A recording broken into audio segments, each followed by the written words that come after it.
So welcome to Spain and welcome to 200 days of our full-time van life living. So stick around guys to find out what the last 200 days of full-time travel has done for us.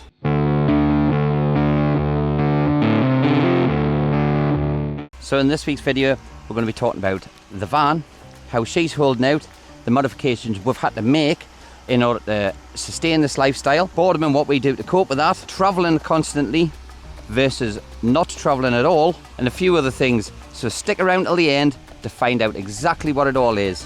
So let's talk about the van. So the van has took quite a bit of beating here and there. There's a few spots of paint that have been bashed off by low trees. We also had a little bit of repair work we had to do in a bumper. There was also a little breakdown that we had to sort out. Also had to do a little bit of repair work to the side door. About a month ago, we were back in the UK for my brother's wedding. On the way back from that, there was a horrendous noise that suddenly started coming from the van while we were driving along at 40 miles an hour. We pulled over, Stevie checked, and it was the tie rod end that had completely come loose. That meant that we had to call a breakdown, get a tow back, and had to fix it at the side of the road. As all things on this channel, we try to stay positive. We had to do a bit of ferrying around to get a few parts, get a few bits, but we managed to fix it at the side of the road. It only delayed us for a few days, but it meant that we were able to get back on the road and hop over to the continent, ready for this epic adventure. In these last 200 days, unfortunately, the breakdown hasn't been the worst thing that we've experienced. Right guys, for all of you who follow the channel, you'll know we had a little bit of an incident with the van a few months back where we were attacked as we were driving in the van, causing our window to be smashed. And for all you who are new to the channel, I'll drop a little link in just above us so you can actually go and check that video out. Unfortunately, YouTube loves a drama, so it has been our best performing video to date.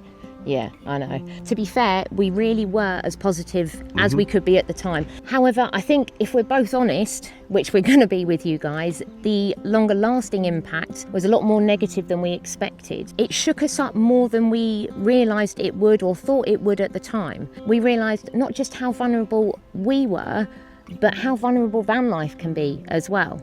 And I think that has played a huge part in affecting our mental health, to be perfectly honest. So I think one of the big things was trusting where we could park again, because that took a massive jolt for me. I mean, we literally went from like being quite savvy to where we park in town centres, you know, park the side of the road, or park in supermarket car parks. It went from all of that to trying to find the most remote place that we could. Like literally we would drive absolutely stupid mileage just to find somewhere where a car hadn't passed us within the past 5 minutes. Somebody hadn't seen us on an e-bike. Yeah, we were just very on edge, which I'm sure you guys can understand. It was a situation that did completely put us on edge and put us on edge for quite a long time. And I think we were both dealing with it separately, but we didn't really talk about it together. And I think some of that was because either we both thought the other one was okay, or we didn't really want to talk about it because we just wanted to crack on with it and get on. And as we've said before on videos, we are all about the positivity on this channel. But it has been a few months now. We have processed it a lot better. We have talked to each other about how we were feeling,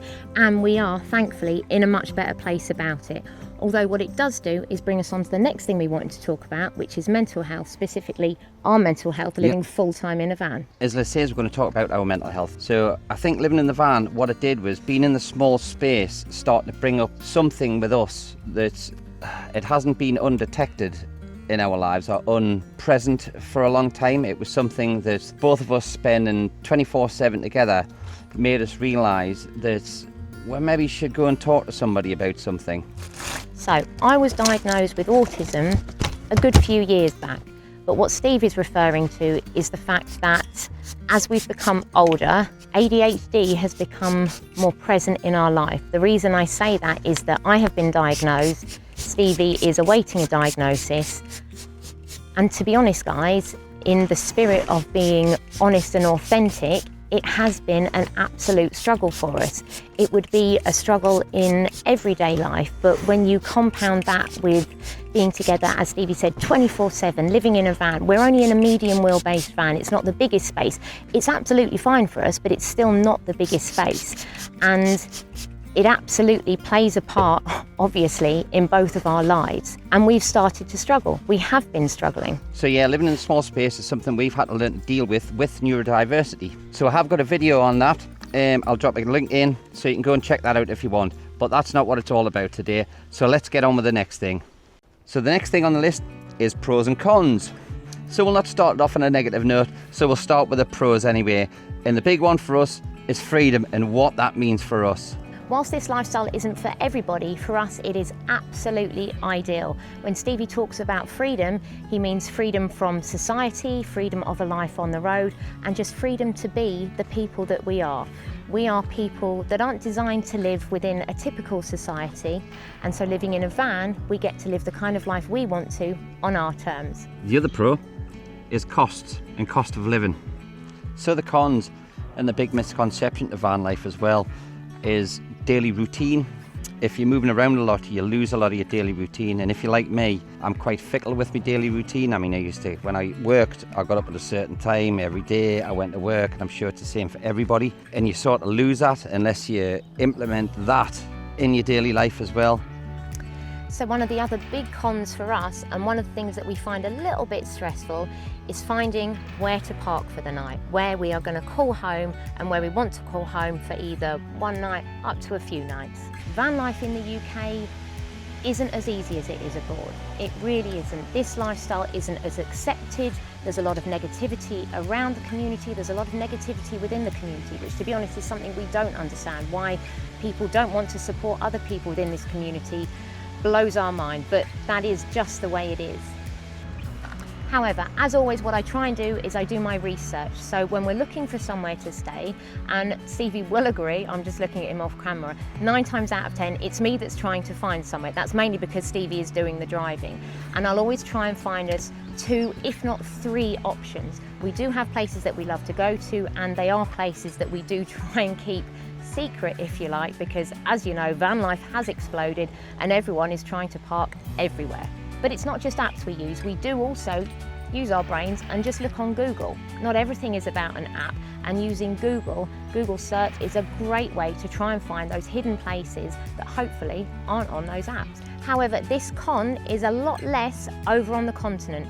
Van life abroad is so much easier, and finding somewhere to stay across on the continent is an absolute dream compared to the UK. It is one of the big reasons why we love being abroad. So guys, one of the things you have to deal with as well, living in a van full time, is boredom, because that does creep in every now and again, I'll tell you. So one of the things we've started doing is playing board games. You know, the travel type that you can buy on ships, airports, things like that. So we'll buy them, but they do actually end up getting thrown away, because unfortunately, like all things in a van, you do get bored of that. We'll also do the occasional movie night if it's raining, so we'll sometimes binge watch series on Amazon Prime to kill the boredom. So luckily for us, we're travelling our home, so we're never too far of getting out the van and going to see something. But don't get us wrong, guys. Overall, we absolutely adore this lifestyle. We wouldn't change it for the world. And life for us is much more of a pro, living in a van full time. Oh yeah. Van life and what it means for other people, how it's interchangeable for everybody. So it's travelling versus staying put. We have met people who will travel but only maybe once a month, so they'll travel to a space, stay there for a month, maybe longer, and then move on to their next space. We don't do that. The longest we tend to stay in a place is maybe a week to 2 weeks, simply because, again, it rolls back to the boredom thing. Although our individual levels of boredom do impact on the travel versus staying put, what staying put does do is it helps keep our costs down, particularly fuel. And that leads nicely into our next section, which is talking about costs and budget. So, cost and budget. We'll not get into any numbers, we'll just rationalise things a little bit for you, give you a little bit of understanding of day-to-day costs, what you expect in your budget.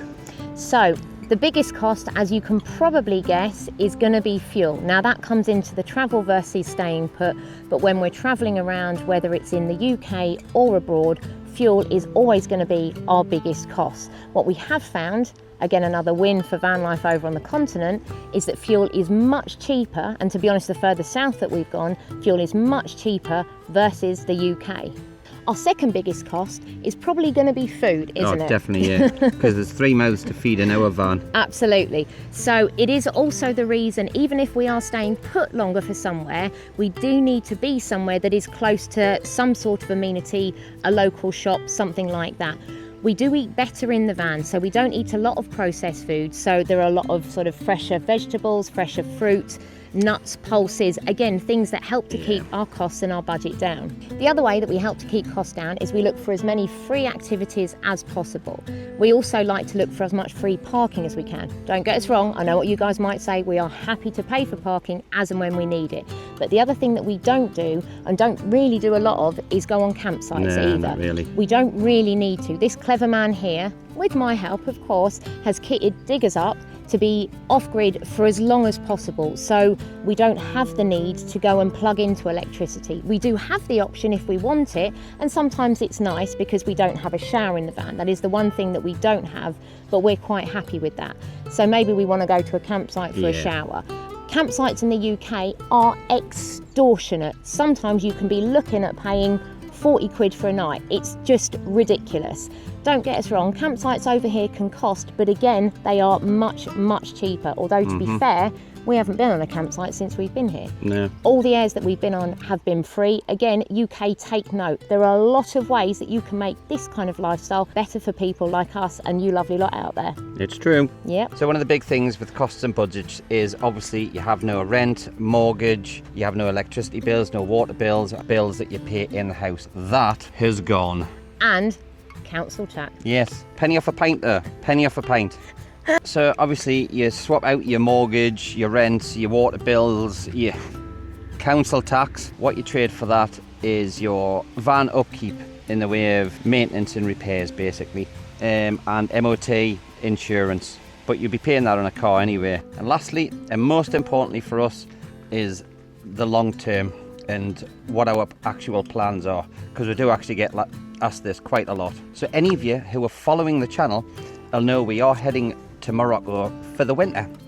We'll be spending the full 90 days there, if not a little bit longer if we can, but we'll explain that in another video, so you'll have to keep watching. But in all honesty guys, this lifestyle isn't one that we are planning on giving up anytime soon or want to give up anytime soon. We absolutely love living and travelling full-time in our home on wheels. We couldn't wish for a more perfect life. We couldn't wish for a better life. We absolutely love it. So we have bought travel insurance for a year. That was through Big Cat Travel. They were the best deal that we could find. We've got it for a year, but we do have the option to increase it to another year if we want to. And honestly, as Stevie said, we want to be out of the UK for as long as possible. There is very, very little reason for us to come back to the UK, and to be honest, we love living life on the road. So as we tie another one up for this week, what we didn't mention was the biggest pro, and that's being able to do this full-time as a family. Absolutely. For as much as living full-time in a van, in a medium wheelbase van, has its challenges, we wouldn't do this life any other way. No. Being able to spend all of your time, it's not for everybody, but for us, being able to spend all of our time together is an absolute life win. And as Stevie said, it probably is the biggest pro that comes out of living full-time in the van. And most of all, Lucky just loves this lifestyle. Absolutely. His life is far better. For those of you regular watchers of the channel, you know that he sits up front in between us and he absolutely adores it. Right guys, so this is really the end, and if you've made it through this far, please consider supporting the channel by hitting the subscribe button, smashing that like button, and don't forget to drop us a comment. We genuinely love hearing from each and every one of you, and we have and continue to make some amazing friends through this community. Thank you so much for all of your support. But for now guys, that's it. Thanks so much for watching. Yeah, we'll catch you in our next video. Bye now. See you later.